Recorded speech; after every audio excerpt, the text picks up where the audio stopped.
Hey Rockets, Mrs. Wilgenbush. We are continuing our book club study today with Galaxy Games, The Challengers. We are picking up on chapter 21.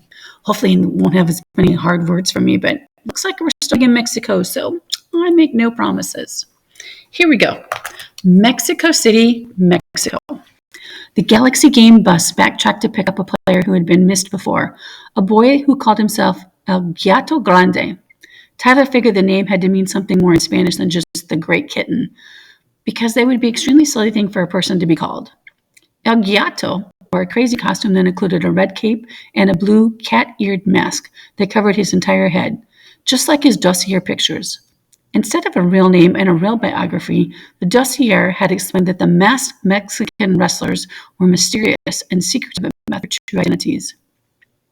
When Tyler had reviewed the file back in his bedroom, El Gato had been an obvious pick for the team. Only superheroes wore masks and hid their true names, and who wouldn't want to play on a sports team with a superhero?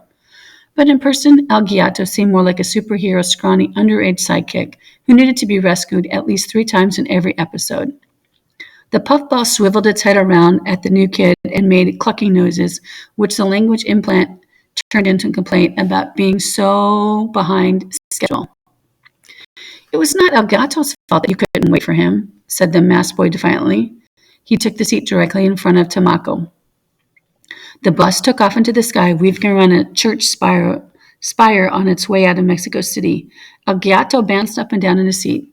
Tamako resumed her angry stare at Tyler. Tyler resumed his worried watch over Dakai. Dakai resumed closing his eyes, pressing his knees into his chest, and praying for his safety. El Gato leaned over to Felix Hotman. El Gato detects an awkward silence, he whispered. "Is there an awkward silence on this bus?" "Yeah," Felix nodded. "I knew it. El Gato is never wrong about these things." He made a self-satisfied smile and leaned back in his seat. Tamako very slowly turned her attention from Tyler to the back of El Gato's mask. His fingers twitched as if she were losing a battle against some primal Japanese girl instinct. Somewhere over the Atlantic Ocean, she gave in. "Ah, Noko-kan gate kawaii ne," Tamako exclaimed as she scratched the top of El Gato's mask. "Kitty cats are so cute." "El Gato is not cute," the mask boy corrected her. "El Gato is fierce." He held up his hands as if they were claws and made a hissing sound. Tamako giggled. Tyler let out a relieved breath. El Gato still hadn't proven to be a superhero, and Tamako still hated Tyler's guts, but at least the two of them were canceling each other out for a while. If Tyler could send Dakai home with the bus after they arrived in Greece, and if he could still work up enough nerve to quit the team, the day would still work out the way he had planned. Reese moved over the next seat to Tyler's. "Hello, Captain Sir," he said in Portuguese. "It's such an honor that you chose me for your team." "Thanks, Weeze." Tyler remembered a few details from the Brazilian boy's dossier. "You said in your essay that you'd lost your little brother a couple years ago. I felt bad about that. Picking you for the team was the least I could do for you." "Actually," Weeze lowered his voice to whisper, "lost is the only official word." Tyler squirmed in his seat. The Brazilian's wide eyes were making him very uncomfortable. "What's the unofficial word?" Tyler asked. "He was abducted," Weeze whispered. He gave the puffball driver a suspicious glance before adding, "Abducted by aliens, and I think that one might be more willing than he's telling." "Okay," Tyler nodded politely and wondered why the dossier hadn't said anything about this Brazilian soccer playing being completely insane. That might have been useful information. "It's nice to finally meet you, Weeze. If you need anything, I'll be sitting over there." Tyler got up and moved next to Felix Hoffman. "Guten Tag," Tyler Sato. The giant-sized Felix offered one of his giant-sized hands. Tyler took it and went through the finger-crunching handshake. "It's nice to meet you too, Felix. I was really impressed. It really impressed me when I read how you were the youngest kid on the soccer team of 16 and 17-year-olds. You must be an amazing goalie." Felix's ample stomach jiggled to his left. "I wasn't the goalie. I was the team's mascot."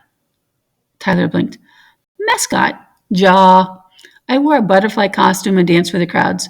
But I did take over as goalie during one game when my brother got hurt. That's probably what you read about." "Oh," Tyler nodded. "Did you do all right?" I stopped a bunch of shots and we won the game, Felix grinned. I'm big for my age, and I have good reflexes, but the 6-foot cardboard butterfly wings also help cover the goal. Tyler felt a little bit better about himself. It would be embarrassing when everyone found out exactly how he had beaten Mafraza, but at least he hadn't been wearing a butterfly costume at the time.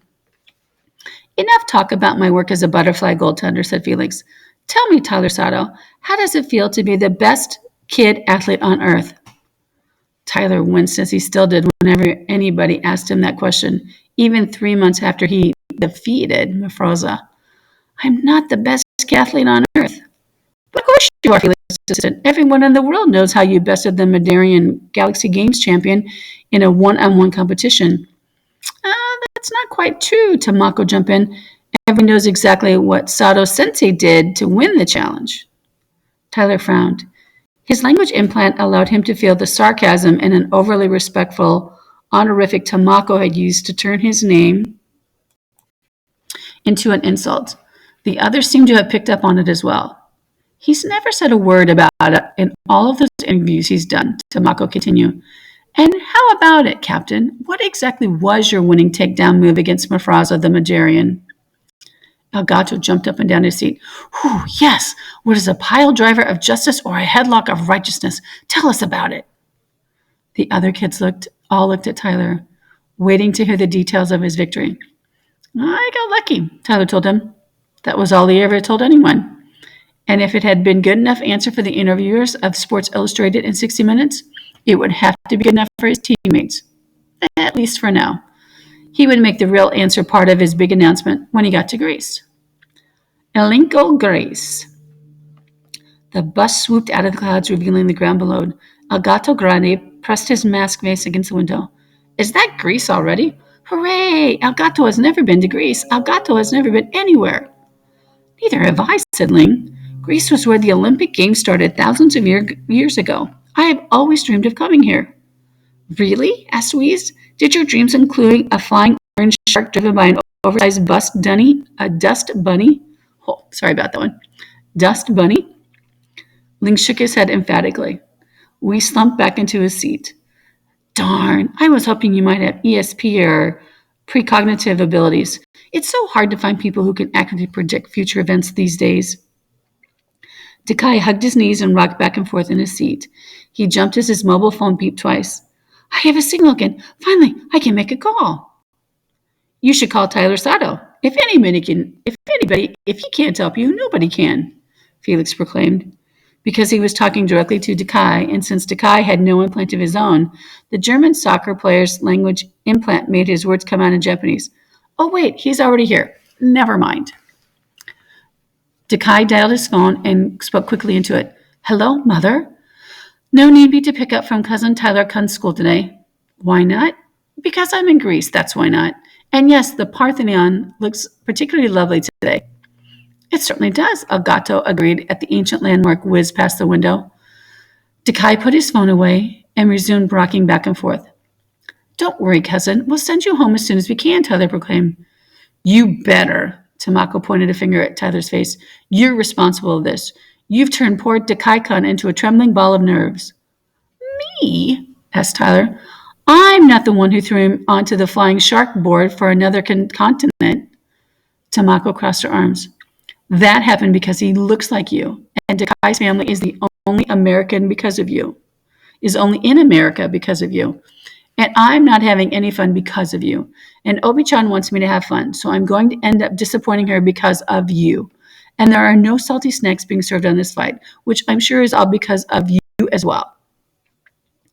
Tyler didn't know what to say after that, or if Tamako really wanted him to speak out. Excuse Elgato, said the boy in the mask, addressing Tamako. Elgato cannot overhear that you are not having fun. Elgato feels bad because he is having such a huge amount of fun. Maybe it'll get better for you when the training starts, yes?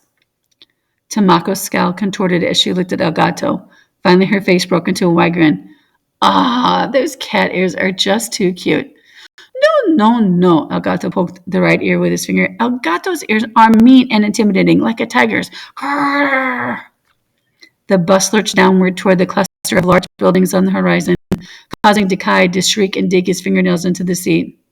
Galaxy Games Complex straight ahead, Felix announced. indoor and outdoor arenas fit for interstellar competition, including an entire kayak slalom course.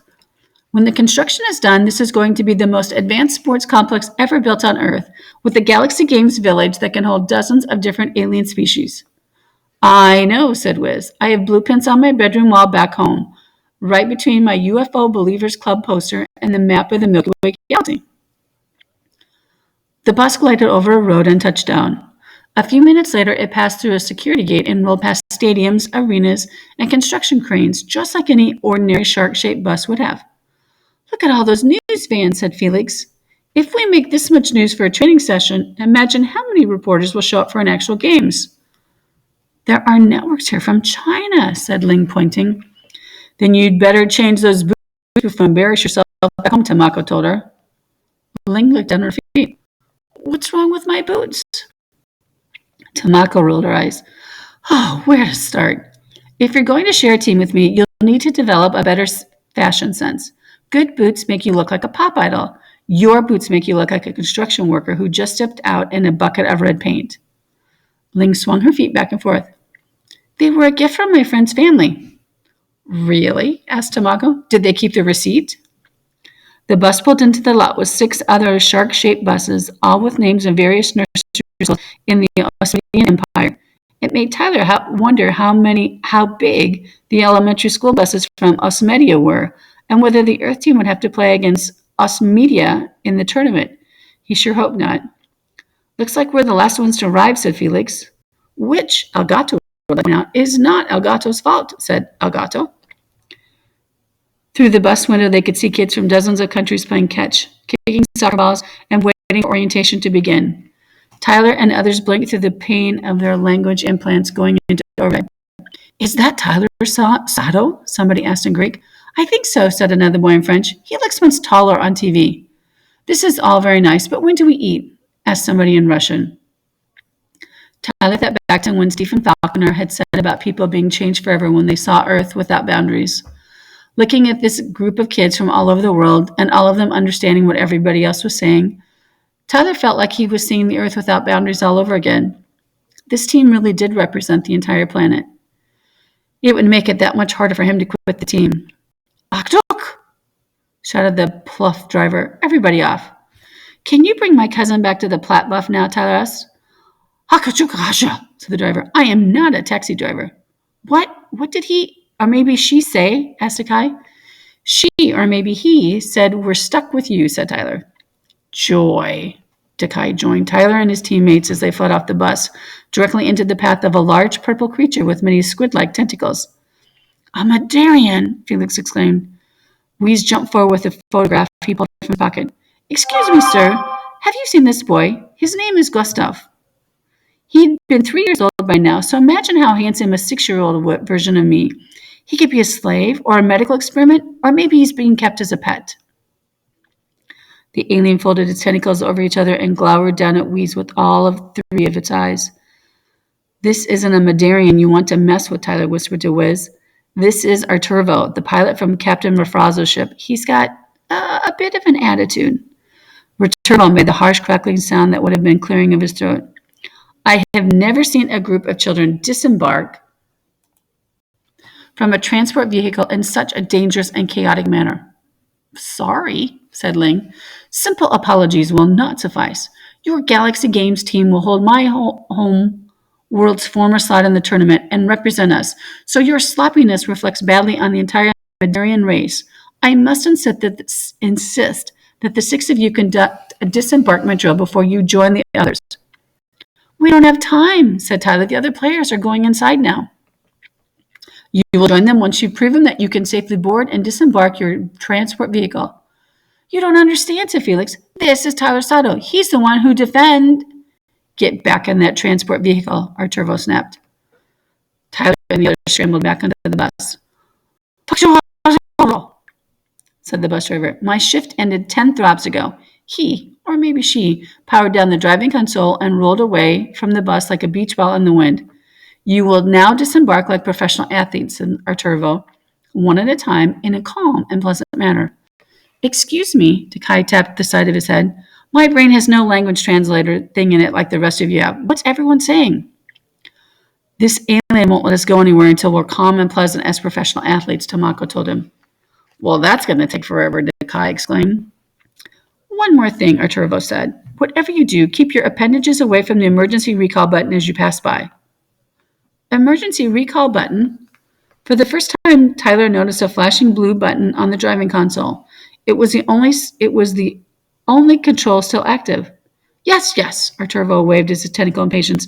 In the event of emergency, that button activates your auto-nav program to bring your vehicle to a pre-programmed safety point. But you'd have to be a complete idiot to press it in a non-emergency situation. Elgato stared at the button as if he'd been hypnotized. Such a pretty shade of blue. Don't even think about it, Tyler said. Disembark now, Arturo. They left the bus in a single file line more slowly and orderly than before. Elgato paused for a moment in front of the emergency recall button. Tyler noticed a twitchy motion in the masked boy's hand, but he managed to restrain himself and keep moving. How was that, Mr. Alien, sir? Asked Felix once they were all assembled in the parking lots. Horrible, Arturo stated. You're supposed to disembark in order according to your ranking on the team. Weiss clutched his head in dismay. We have a ranking already? Well, nobody told me that. Is it because I'm already cut from the? Is it because I'm being cut from the team already? I haven't assigned rankings yet, said Tyler. A Galaxy Games captain is required to maintain a comprehensive system of ranks at all times, Arturo stated. But this is our first day, said Tyler. You will need a ranking system for at least the players on your bus right now. Without rankings, you will not be able to conduct a proper disembarkation drill or handle any challenge season invitations you might receive. Challenge season invitations? Tyler thought that was a strange thing for them daring to suggest, since challenges for the slot in the Galaxy Games tournaments can only take place off-world, like how Mafraza had to travel to Earth for Tyler to officially defeat her. Come on, Arturo. I only just met these guys. How can I tell who's better than anyone else? If you ever wish to join your other teammates inside the briefing room, I suggest you find a way. Fine, Tyler pointed to the others in the order that they were standing. 1, 2, 3, 4, 5, and Dekai. It surprised Tyler how easy it was to make a snap decision and then wait for the players to tell him how well he'd chosen. Maybe being a captain wasn't as tough as he thought. Weiss jumped in the air. Yes, I'm number 1. Captain Sato. You won't regret this. I'll work extra hard to win the games for us. Ling frowned. I can't be number 4. You're so unlucky. I'll trade my number 5 for your number 4, Felix offered. I'd like that, said Ling. Wait, I didn't say you could trade, said Tyler. Tamako grinned. Hey, Sato-sensei, since I'm number 3, does that mean Felix and Ling have to do whatever I say? No, I was just picking at random. Dance for me, Ling, Tamako commanded. More than those ugly boots and dance, dance, dance.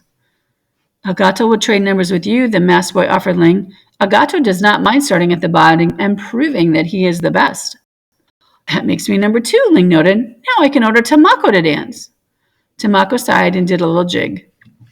Really? Said Tyler, trying again to get everyone to pay attention to him. The numbers don't mean you can boss each other around. They're only for this drill. Please, Tamako, can you stop dancing now? Arturo cracked his arm tentacles, and the 7 Earth kids scrambled back into the bus. Once again, Elgato paused at the emergency recall button. His hand moved slowly toward the console. Flashing button. Elgato cannot resist. Tyler and Felix grabbed the masked boy and pulled him from the driving console. Gracias, Elgato told them. That was close. Try again, said Arturo once they were all seated. Start with the lowest ranked player and disembark in that order, ending with the team captain. The spectator may follow after the team, he indicated to Kai with an arm tentacle. Elgato jumped to his feet. Elgato is first this time. Be careful, Wiz warned. Don't mess up the order. We'll be here all day. And don't press that button, Felix added. This time, all the masked boy passed the driving console. His whole body twitched. Tyler could see beads of sweat running down the boy's leather mask. He spoke in Spanish through clenched teeth. There was only a second's delay until everyone in the language implants kicked in, but there wasn't enough. But that was more than enough time for Elgato's hand to reach out toward the button. Elgato is very sorry. Elgato, no! shouted Tyler as the masked boy's hand mashed down on the emergency recall button. A buzzer sounded, the door snapped shut, the metal cover slid over the windows, the engine roared to life, and all the players fell to the floor as the bus rocketed forward. Tamako grabbed Agato by the shoulders. Why did you do that? It was blue and flashing, the masked boy explained. How could anyone not press a button that's blue and flashing? Do not look at Agato like that. It was blue and flashing. On the ground far below, Arturvo, the Mandarian, watched the bus until it came to a tiny speck in the sky. Mission accomplished, he proclaimed. Huh. Well, that was kind of sneaky, wasn't it? Let's see what happens next. But that's the end of our chapters for today. Until next time, Rockets.